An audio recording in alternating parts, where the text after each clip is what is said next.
वर्णद्वयी सांगते बहुश्रुत असा तुम्ही ज्ञात।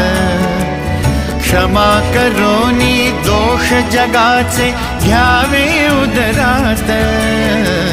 सूक्ष्म रूपाने स्थूल रूपाने तुझा पदन्यास।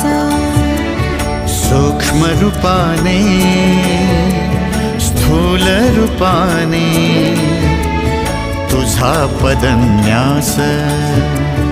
जय जय श्री मोरया गजानन धरा मनी ध्यास। सुख करता तू